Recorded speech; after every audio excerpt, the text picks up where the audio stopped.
nome é Flora. Meu nome é Rebeca. Meu nome é Isabela. Eu tenho um coração partido e nunca mais vou amar ninguém.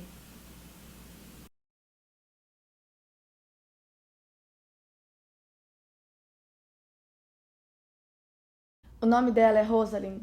O nome dela é Isabela. O nome dela é Flora. Existe amor que não seja à primeira vista? Quando a Flora entrou por aquela porta, eu sabia que eu a amaria. Porque a Flora é dessas pessoas tipo apaixonantes e eu sou fraca demais para pessoas apaixonantes assim. E quando a gente conversou, então, eu tive certeza. O nome disso é substituição. O nome disso é desalento. O nome disso é projeção. Tipo, A Rosalind é a maior das personagens esquecidas de todos os tempos. Ninguém se lembra, mas ela tá ali, escondida na peça de Romeu e Julieta, que todo mundo lembra. Mas quem lembra que o Romeu era apaixonado pela Rosalind antes de conhecer a Julieta? Se nem mesmo ele lembra. E eu não tô falando de um tempo muito longo, não. Eu tô falando de minutos. Ele ama a Rosalind, mas quando ele conhece a Julieta, uma nova realidade surge. É um Big Bang do amor, como se não existisse nada antes. Mas tinha a Rosalind. Quando você não se interessa realmente por ninguém e se sente oco. E não se sente bem porque se sente assim. Eu não sou solitária. Nem tenho qualquer tipo de problema de relacionamento. Muito pelo contrário. Eu conheço várias pessoas e eu converso com um monte de gente. Eu acabo convivendo com vários meninos e meninas porque eu me sinto atraída. Mas depois de um tempo eu não consigo sentir mais nada. Eu terminei recentemente um relacionamento de um certo tempo. E eu gostava dele. Mas eu sentia como se eu não estivesse realmente ali. Era como se eu fosse dublê de mim mesma. E na cena de perigo sentimental eu chamava minha dublê. Quem assistia ao filme achava que era eu. Mas eu sabia que não era. Se o amor é cego, ele não acerta o alvo. Mas o amor é uma flecha torta ou o arqueiro que não é um atirador confiante? eu sou essa menina que se apaixona por um monte de gente o tempo todo. Mas de maneiras diferentes e de jeitos específicos, tá? Tipo, dentro de mim, tudo funciona como meios de transporte. Então, cada um tem o seu caminho. O barco na água, o céu para os aviões, a estrada para os carros, enfim. Eu namorava há uns 2 anos quando eu conheci a Flora. E aí, óbvio que eu tinha que me apaixonar de novo, porque dentro da gente existe essa coisa tão grande, tão consciente, que é nunca esquecer a delícia que é começar. E aí eu projetei todos os meus novos começos na Flora. Ela era essa menina descobrindo um monte de coisa que eu achava que já sabia e também me lembrando de um monte de coisa que eu já tinha esquecido. Eu me via nela e via ela em mim. Ela já nasce esquecida. Eu ousaria acreditar que o mundo é feito de Rosalinds que sofrem muito mais do que Julietas que se deliciam nas volúpias da paixão. Ou pelo menos da metade, porque a outra é de Romeus, que são infinitamente confusos e em conflito entre uma ou outra. Seja esses Romeus homens ou mulheres, enfim. Mês passado eu fui na festa de aniversário de 8 anos da minha priminha. Começou uma confusão enorme na hora do com quem será, e os meninos ficavam brigando pela posição de pretendente oficial. Eu só sei que aquilo se estendeu e uma hora tinha uns 4 garotos em cima da menina. E eles ficavam falando coisas como, escolhe eu, fica comigo, eu gosto muito mais de você. E eles ficavam se empurrando e se batendo. 8 anos. 8. Aquilo podia fazer da minha prima a menina mais popular e cobiçada da escola. Mas ela estava odiando tudo aquilo com uma intensidade tão sincera que eu conseguia sentir. Ficava claro que o que ela mais queria era ficar em paz. Mas eles ficavam em cima dela. Aí eu percebi que o amor ele pode doer desde cedo. Mas mais do que isso, ele sempre vai precisar de um espaço para brotar. De quanto tempo a gente precisa para gostar de alguém? De quanto tempo a gente precisa para deixar alguém? Eu e a Flora viramos amigas rápido porque a gente se deu bem logo de cara, assim. E mesmo quando estávamos rodeadas de pessoas, o foco sempre acabava sendo nós mesmas. Sim, ela sempre soube que eu era gay, mas se pra ela isso fosse um problema, se ela fosse o tipo de garota pra quem isso é um impedimento, eu nunca teria me aproximado dela pra começo de conversa, tá? E aí chegou um ponto que nós não desgrudávamos, era como se a gente namorasse, mas sem nenhum contato físico.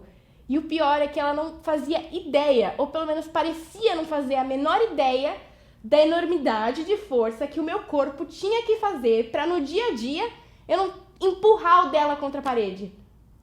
Te mostram a cor azul e falam azul. Te mostram um garfo e falam garfo. Tranquilo, isso é bem simples de padronizar. Mas e a angústia? Como você sabe que o que você tá sentindo é angústia e não é o medo, a aflição ou até ansiedade? Quem, meu Deus, escolheu esses nomes pros sentimentos? Ou melhor, quem que aprendeu? Ela sempre pareceu pra mim uma menina muito decidida, além de muito inteligente. A Isabela é uma daquelas pessoas que pensam em tudo, mas principalmente sobre si mesmas. É como se ela precisasse entender todos os sentimentos dela, senão ela se perde. Um dia desses a gente saiu com os amigos e a gente não conversou muito, mas a gente se olhou diferente. Alguma coisa aconteceu e a gente se aproximou de um jeito diferente. Ela sorriu de um jeito diferente. A Isabela sorri bastante, mas eu sempre vi o sorriso dela como a guarda de um castelo. Aqueles castelos enormes com ponte levadiça e um dragão, bem na entrada. Dessa vez era como se o dragão estivesse dormindo. E ela sorriu desarmada. Eu fiz o que eu pude pra ser bem-vinda. E eu acho que eu convenci. A gente se beijou. E foi bom. Foi muito bom. É como se eu pudesse ouvir o diretor gritando ação. E eu senti que eu podia fazer aquela cena sem dublê. Era eu mesma ali. E a gente se beijou de novo. E continuou sendo bom. Eu juro que eu nunca pensei na Isabela desse jeito. Mas aí eu lembrei da minha mãe falando: não adianta falar que não gosta de caqui se nunca provou. Eu tomo banho me achando feia e querendo fazer exercícios físicos e pensando como seria se eu tivesse um corpo bonito. E aí eu penso em você e eu penso, se você faz exercícios físicos e se você acha seu corpo bonito, e eu quero te dizer que eu acho ele bonito mesmo sem exercício físico nenhum. E daí eu terminei meu relacionamento com a Aline, porque a Flora tinha tomado esse lugar. Me desculpa. Me desculpa por estar te dizendo isso aqui nesse carro, bêbada, a essa hora da madrugada desse jeito. Me desculpa por estragar o relacionamento que você achava que a gente tinha. Não, porque a gente tinha mesmo, só que pra mim era diferente e agora é quase que incontrolável. E amor assim tão genuíno, tão imprevisto, que não pede nada em troca. Devia pelo menos ter um sentimento bom, né? Agora, se nada disso nunca aconteceu, por que pouco a pouco eu fui me percebendo apaixonada sozinha por você? Eu não sei. Não é à toa que em inglês a expressão para se apaixonar é to fall in love. Você cai dentro do amor. Você despenca dentro dele. E quando acaba, é fall out of love. Você cai pra fora dele. Como se dentro do buraco do amor existisse outro abismo que te jogasse pra fora dele. Ou melhor, é como se virasse uma ampulheta. Você despenca de novo, só que na direção contrária. A primeira vez que o Gabriel dormiu na minha casa, eu tinha acabado de me mudar e as lâmpadas do meu quarto não paravam de estalar. E eu ouvi uma voz na minha cabeça e essa voz tinha muita certeza. Daí eu jurei pra ele que fazia esse barulho porque as lâmpadas eram novas e que em uma semana no máximo parariam. Mas a verdade é que elas nunca pararam de estalar. E meu Deus, elas nunca pararam de estalar. Se eu tivesse que, sem pensar muito, de todas as pessoas que eu conheço, dizer uma que poderia ser o amor da minha vida, eu escolheria a Rebeca, uma amiga minha. A nossa relação é pura troca, em todos os sentidos, e eu sinto todos os amores do mundo por ela. Mas a Rebeca é gay, e eu não. Eu percebi que eu tava começando a querer um monte de coisa que eu nem sabia que eu queria.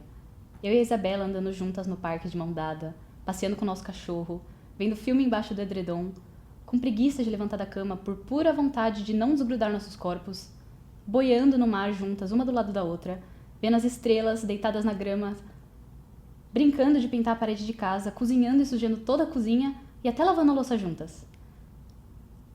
Mas eu juro que eu não sou dessas pessoas que se apaixona fácil. Ontem me deu saudade da Isabela e uma sensação de que podia ter dado certo, só pra vida ser mais fácil. Será que às vezes ela pensa em mim? Eu não ia mais conseguir conviver com a Flora desse jeito. A euforia do nosso encontro virou silêncio. E eu não me conformava que no claro amor dela por mim não poderia existir nem um pouquinhozinho de desejo sexual. E eu também não percebia que eu estava paralisada, esperando por ela. Pelo menos eu tenho a Isabela. A Isabela é meu farol e do lado dela eu não sinto medo nenhum. Quando ela terminou com o Gabriel, ela perguntou pra mim se eu daria o meu coração pra consertar o dela. E eu respondi, claro que sim, porque Eu sabia que o meu coração se consertaria só de ficar do lado dela. Então eu fui passar a tarde na livraria. Fui olhar coisas, olhar pessoas, ver uns livros. E pensei, é isso, é aqui que eu vou conhecer alguém. E tinha um garoto de costas na sessão de música. Eu fui chegando perto, me aproximando e vi ele lendo um livro sobre Roberto Carlos e pensei, perfeito, perfeito.